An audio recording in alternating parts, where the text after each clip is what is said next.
غم حسین علیہ السلام۔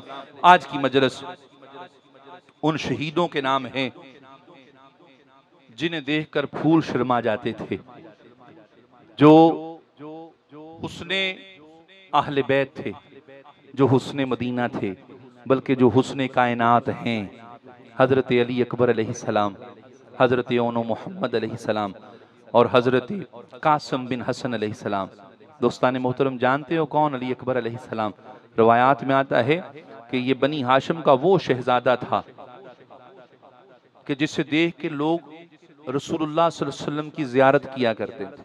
سنی شیعہ تمام کتب میں ہے کہ علی اکبر علیہ السلام شبیہ مصطفیٰ تھے۔ روایت میں آتا ہے کہ ایک عیسائی نے خواب دیکھی، دو طرح سے یہ روایت ہے، حقائق ہے۔ خواب میں دیکھا تو اس نے اپنے نبی حضرت عیسیٰ علیہ السلام کو دیکھا۔ بڑی خوبصورت روایت، بلکہ یہ 92 پہ بھی علامہ صاحب ایک پچھلے سال بیان کر رہے تھے کہ خواب میں اپنے نبی حضرت عیسیٰ علیہ السلام کو دیکھا تو یہ خواب میں عرض کرتا ہے کہ اے اللہ کے نبی، اے میرے پیارے نبی، مجھے ہدایت کی رہنمائی فرمائیں کہ آپ کے جانے کے بعد اس وقت ہادی کون ہے؟ تو حضرت عیسیٰ علیہ السلام کی ذات اقدس نے اس کا ہاتھ پکڑا اور کچہری مصطفیٰ میں لے گیا، حضور کی کچہری میں لے گیا اور جا کے کہنے لگا کہ یہ جو محمد صلی اللہ علیہ وسلم ہیں یہ قیامت تک کے لیے اب نبی ہیں، اب انہی کا کلمہ ہے، ان کے بعد اب کوئی نہیں آئے گا، یہ آخری نبی، ہم بھی ان کے امتی ہیں، لہٰذا تو بھی مدینے میں جا کے ان کا کلمہ پڑھ لے۔ اب وہ شخص اپنے شہر سے نکلا اور نکلتا نکلتا نکلتا عرب پہنچا، عرب کے بعد مدینہ شریف پہنچا۔ جب مدینہ شریف پہنچا نا تو اسے یہ پتہ کیا کہ یہاں پر محمد نامی کوئی انسان ہے، نبی ہیں۔ اب جو صحابی تھے، تابعی تھے، ان کو لے کے حضور کی بارگاہ مدینہ شریف، یہ مسجد نبی شریف پہ لے آئے۔ اب ادھر آ کے اسے بتایا کہ ہاں بھی تجھے کام کیا ہے، رستے میں بات ہوئی ہوگی، کام کیا ہے؟ بتایا کہ مجھے اس طرح خواب آئی تو میں حضور علیہ السلام کا کلمہ پڑھنے آیا ہوں۔ اب راوی کہتا ہے کہ جو صحابی تھے انہوں نے بتایا ان کا تو وصال ہو گیا، وہ تو اب دنیا میں نہیں، وہ اب تو روضہ رسول میں، قبر میں ہے۔ اب یہ جو حضرت عیسیٰ علیہ السلام کا امتی تھا، جب یہ سنا نا کہ جس شخصیت کے لیے میں آیا ہوں وہ تو وصال کر گئے ہیں، تو انہوں نے رونا شروع کر دیا اور کلمہ پڑھ لیا، لیکن ایک روایت میں پڑھ لیا، ایک میں نہیں پڑھا، یعنی کہ رونا شروع کر دیا۔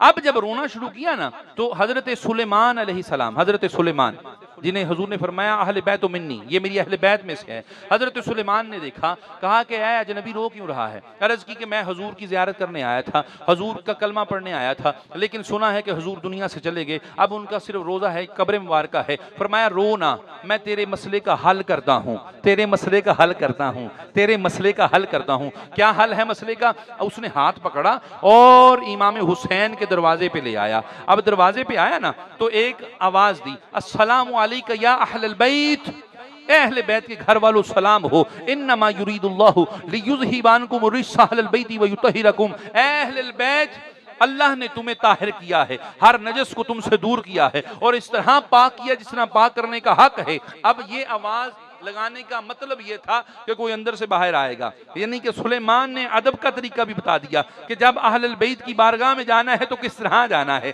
دروازے پہ حضرت امام حسین باہر تشریف لے کے آئے، آپ آ کے دکھا، سلیمان اے نانا کے صحابی کیا بات ہے؟ سلیمان نے دست بوسہ کیا اور عرض کی، حضور یہ غلام، یہ عیسائی تھا، فلاں علاقے سے آیا، حضور کی زیارت کے لیے آیا تھا، لہذا حضور تو اب وصال کر کے، نانا جان آپ کی وصال کر گئے ہیں، تو میں نے یہ سوچا کیوں نہ اسے علی اکبر کی زیارت کروا دی جائے نا، یہ مصطفیٰ کو دیکھیں۔ اب سلیمان جانتے ہیں کہ علی اکبر ہو مصطفیٰ ہے، سلیمان جانتے ہیں۔ اور راوی کہتا ہے کہ وہ جو حضرت جو آئے تھے کلمہ پڑھنے، انہوں نے جب چہرہ حسین دیکھا نا تبھی دل نے مان لیا ہاں کوئی محمد تھا۔ جب حسین کے چہرے کو دیکھا وہ مان تب بھی گئے کہ ہاں محمد تھے، لیکن جب اندر سے آواز دی نا حسین ابن علی نے، علی اکبر، علی اکبر، حضرت علی اکبر باہر آئے، لبیک بابا۔ اب اس عیسائی کی نظر جب علی اکبر کے چہرے پر پڑی نا تو زبان سے نکلا اشہد ان لا الہ الا اللہ واشہد ان محمدن عبدہ ورسولہ، اور کہنے لگا اگر بیٹوں کی شان یہ ہے، نانا کی شان کیا ہوگی؟ نانا کی شان کیا ہوگی۔ اور دوستان محترم، راوی کہتا ہے جب امام حسین علیہ السلام نے اس نے زیارت کی امام کی اور علی اکبر کی، تو امام حسین نے اس اجنبی سے سوال کیا کہ اے اجنبی، جانے لگا نا جب، سوال کیا حسین بادشاہ نے، اے اجنبی تجھ سے ایک سوال کروں، اجنبی تجھ سے ایک سوال کروں؟ تو وہ اجنبی عرض کرنے لگا مولا حکم فرمائیں۔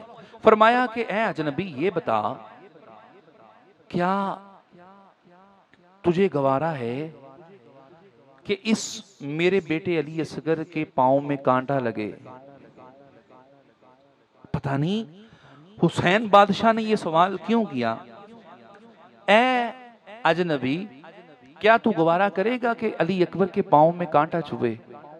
اجنبی عرض کرنے لگا مولا قطعاً نہیں۔ اور جملہ سنیے، اجنبی کہنے لگا مولا میں اس سے بہتر یہ سمجھتا ہوں، علی اکبر کے کانٹا لگنے سے بہتر یہ سمجھتا ہوں کہ وہ کانٹا میری آنکھ میں چبھ جائے مگر علی اکبر کے پاؤں میں نہ چبھے۔ میرے حسین نے ایک مرتبہ علی اکبر کا سینے کو بوسہ دیا اور آنکھوں میں آنسو آ گئے، اور وہ اجنبی بارگاہ حسین سے چلتا بنا اور